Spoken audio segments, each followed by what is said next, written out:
Greatest Man Alive, E.S.T really, Act Nicholas is on there. He's talking about he's an unusual fellow. It's all these different things.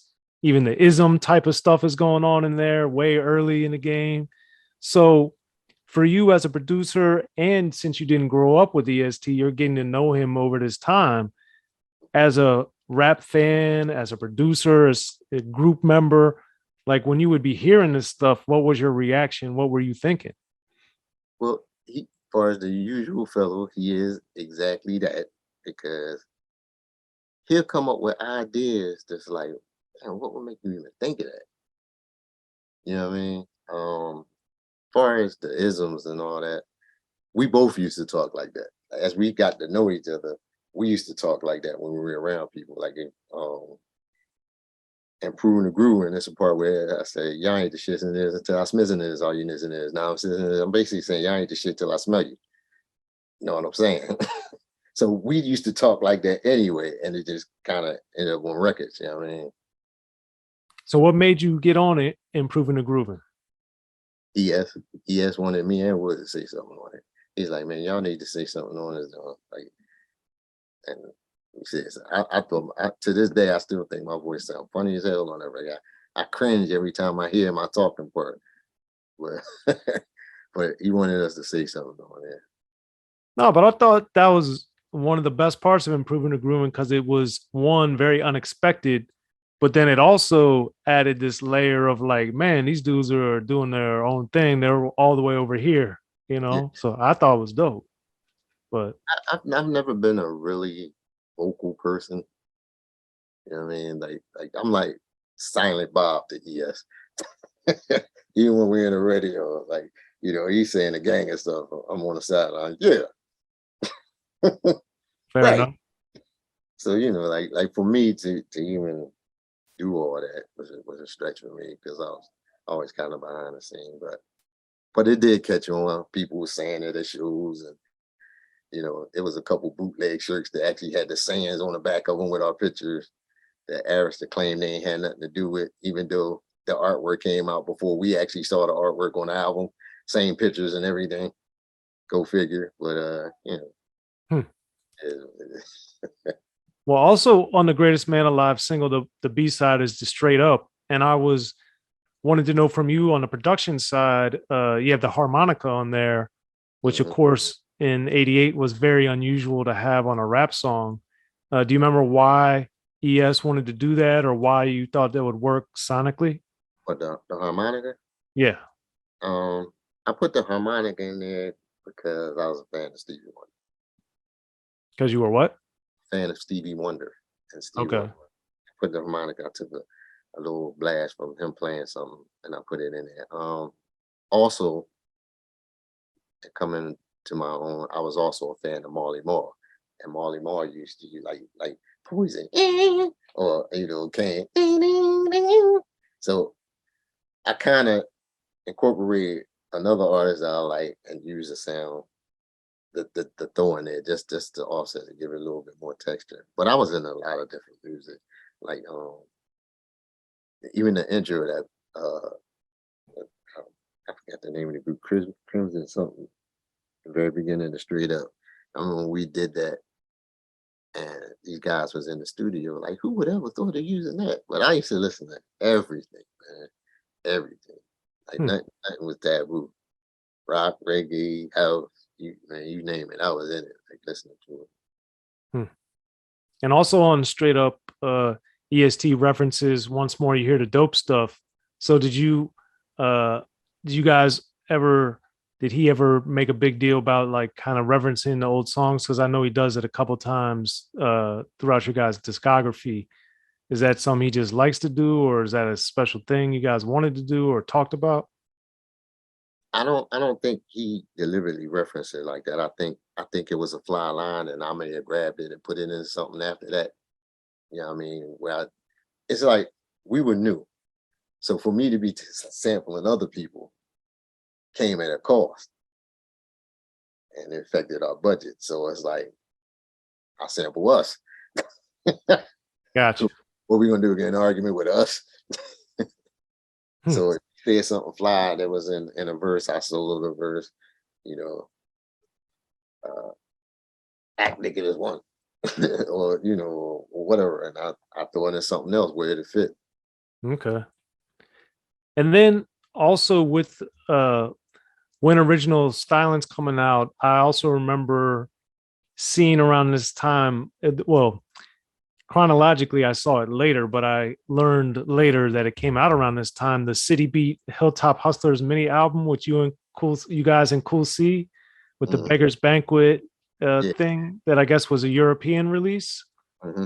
So was that stuff that you guys found out later, or were you like guys knowing this stuff was coming out? Like what was happening? Absolutely not. And absolutely yes. No, we didn't know it was coming out. Yes, we found out later. I saw it the first time I found out about that. I saw it. I was looking for other records and I ran into it. I was like, yeah, what's this? Oddly enough, we didn't even know we had a situation over Warner at first with City Beat. Jazzy Jeff and the Fresh Prince told us. They took us to a restaurant and said, listen, man, you guys know y'all got another deal overseas? And we were kind of semi brainwashed because they was part of the Lawrence Goodman situation as well. And anytime somebody stepped off and learned the business, now he wants to keep you away from them. So you can't be taught the business. So he would do the divide and conquer thing. They were talking about you, man. You shouldn't mess with them guys. They're just trying to, infiltrate and stuff like that. And he had us pretty heated with them at one point. Matter of fact, he had a whole hilltop heated with them at one point, but it was all BS. It was all trying to protect his interests because he knew they had already experienced and gotten out of what we were experiencing and needed to get out of. So they sat us down and we were in denial. I'll be the first to tell you, we sitting there looking at them like, y'all some goddamn liars. I don't believe, we arms folded like you're lying. L wouldn't do us like that. This, that, and the third. It was like, all right, well, let's meet back here in like a couple of weeks because we got to go overseas, but we'll be back in a couple of weeks. Let's meet back here again, man. We met back there. Big poster from overseas of us. Yeah. News clippings talking about we go over there, all kinds of stuff like that. Matter of fact, I still got the poster they gave me in my basement in my studio where we're 3D. Wow. So they showed and proved, and it was like, wow. And they were actually the person that gave us the attorney that helped us get out of the situation. Hmm. So, thanks to them. Gotcha. So with original styling, of course, on the title track, E.S.T has some of the Jamaican like patois reggae-ish type of thing going on. Do you remember why you guys wanted to incorporate that? Yeah, E.S.T studies a lot of different stuff. Raphael, Rastafarian culture, Islam. He's just in tune with a lot of different things, and when he gets into something, it literally becomes part of him. Me, on the other hand, I was a huge Bob Marley fan. Like I love Bob Marley and real. Just had almost everything they ever did, even bootleg albums, stuff like that. So it was kind of like, it's funny, we both was kind of into the same stuff. So when we made that, the track has almost like a reggae feel with the bass line. You know what I mean? And the remix even more with it, with the 5-wire guitars and all that stuff in there. But that's where that comes from. Hmm. Being around that. Now it's also crazy that you had told me like Funky Dividends was the first song you guys did, and then it ended up being your guys' biggest song, I would say. But when you were redoing the beat, and what made you want to incorporate the John F. Kennedy inaugurational speech thing? Because of what he was talking about. We always tried to come up with things that accented what he was talking about. He was talking about how things are now as opposed to how they were back in the day. Like he's saying, whatever happened, like Marvin and Slow Drags, and he's talking about just general courtship between a man and a woman. It used to be more pure. It wasn't about money all the time. You know, back in the day, our parents, we grew up listening to them, listening to Smokey Robinson, Can You Love a Poor Boy and stuff like that. Now everything is about a bag, and it started being like that back then. But back then, if you was doing all that for a woman and paying your way for the love, you was considered a sucker. So we did the best believe you won't receive no dividends. And the John F. Kennedy thing is basically saying the world is different. Like it's changing. Like it ain't about love no more. It ain't about you being a good guy. They could care less about that. What kind of car you drive. What's your house look like. What's your credit report. Things of that nature. A whole bunch of superficial stuff, and we kind of like peeped that early. Yeah, it's just interesting because, of course, you got some Martin Luther King speeches on there, Malcolm X on the album, and I was just always like, man, those guys and JFK is kind of a different source material. So I was always curious about that. It's just answering and accent what he was talking about. If you listen back to the record and think about what I'm saying, and you hear what he's talking about, then you hear. No, I mean it makes sense, but I'm saying more of what people would draw from. That wasn't usually what people were drawn from rap wise at that time. That's all. But like he said, he's the usual fellow. The topics he was talking about, he searching through the crates. What makes sense with this? And you run across that. Wow, that is, the world is changing. It is different now, Okay. And speaking of things being different with Funky Dividends, to that point, that was, even though songs had topic, Greatest Man Alive is a topic, that one is much more of a story and a big theme and all this other stuff. Did you notice on the producer side or with E.S.T writing, was he different in a different mode doing that type of song where it's a very specific topic and it's a story as opposed to just bragging and boasting? It depends on what he was going through at the time, just like any other MC. Whatever you was going through or whatever you may have bear witness somebody else going through, it will compel you to write about it or at least be thinking on the lines of those things. Okay. When we did Increase the Peace, it was wartime. I mean? They were shipping troops over. They would, honk your horns if you want the troops to come home and stuff like that, flash your lights and all that. That's what was going on when that song was made. Yeah.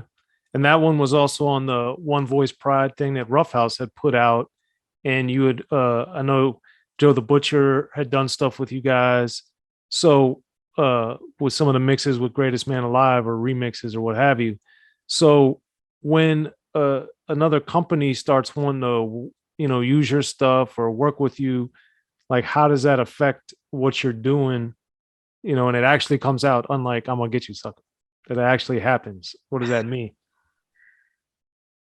I mean, it was just a couple occasions where Arista did that. At one point, Arista started saying, all right, like, even though we ain't really been doing what we should on our end for these guys, they still seem to be surviving and they still seem to be working and they're still being talked about and, things of that nature. Like, let's get on board with what these guys want. And it was one year they did a 3-page spread of us on a magazine. The whole page was, one on was E, one on was Wood, one on was me.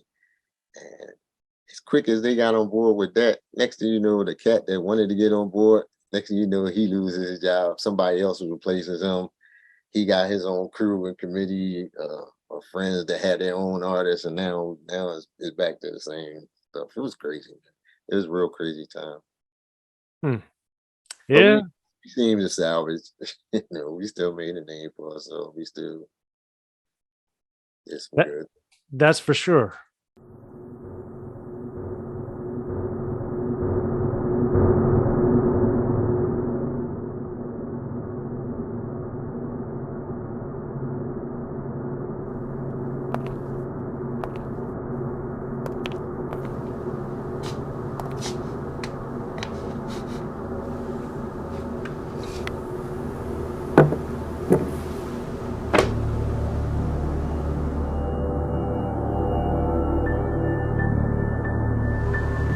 Now I want you to listen real close to me. I'm going to ask you some real simple questions, and I want some real simple answers. Do you understand? Yeah. Do you understand? Yes, I understand. You said that you couldn't have possibly been at the crime scene at 11:15 because you were in the bookstore buying my audio book and my hardcover book at 11:15 when the crime scene occurred in Soren's book. The history of gangster rap. So you couldn't have been at the crime scene because you were buying the books. Right. At 11:15, I was at the bookstore at 11:15, and when I bought the books and accidentally left them at the store. So at 11:15, you couldn't have been at the crime scene because you were buying books, right? At 11:15, when I was leaving, it was some people coming in, and I forgot to grab. But you don't remember who what they look people, like. what they look like or nothing, right? No. So,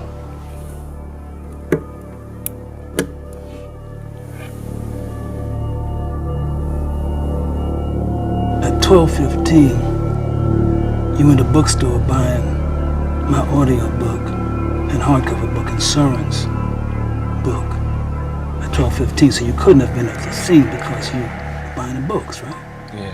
At 12 exactly. At 12:15 exactly, I was at the bookstore.